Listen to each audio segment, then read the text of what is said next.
Today we're doing absolute value graph attributes. All right, now this should take you back to our first test when we did domain, range, vertex, axis of symmetry, maximum, minimum, intercepts, and so forth.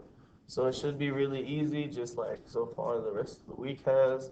So we look at number one, the domain. We know domain by now. We should know it's the x-axis. So we look. I like to do my little pencil test. Come on here. That's an arrow. And right here is an arrow, so we know it'll be negative infinity to infinity. That's it. All right, we look at our range. Okay, it's not negative infinity to infinity. Our range, we look at y. Y starts right there, so we know the first one is a hard bracket, 1. Okay, and then we see the arrow goes on forever, so that's infinity, and it's soft bracket, as I call it. All right, then we keep going on. The vertex, you know, right here, that'll be 2, positive 2, sorry, 2, and then up 1. So 2, comma 1, the lowest possible point, 2, 1. Make sure you write that correctly. 2, 1.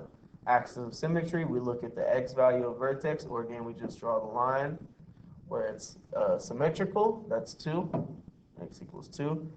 Is this a maximum or minimum? Well, it's kind of like a value, so we know it's a minimum.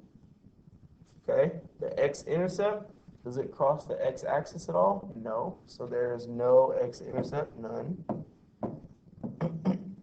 And the y-intercept, we look where it crosses at y. That's 0, 3. All right.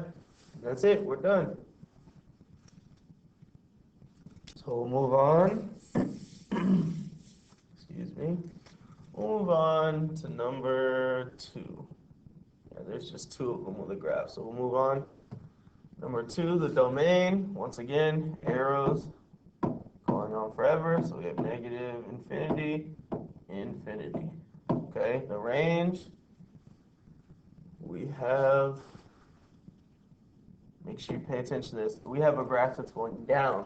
So we have to find the lowest point. And since they're both arrows, the lowest possible point on the range is negative infinity, comma, then we look up the highest possible point is negative 1, which is included in it. Okay, so we draw a hard bracket. Our vertex, we see is, move over to, this time it'll be the highest possible point, which is negative 3, negative 1. Negative 3, oops, sorry, that's a 3. Negative 3, negative 1. It's right here. Then we know the axis of symmetry is negative 3, which is the x value of the vertex, or you just do your line test. Okay, erase that. All right.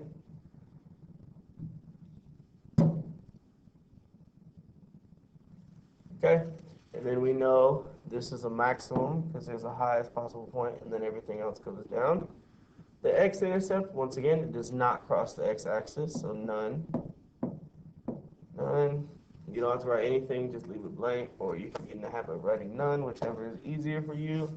And then we have the y-intercept. We see where it crosses. That's negative 4.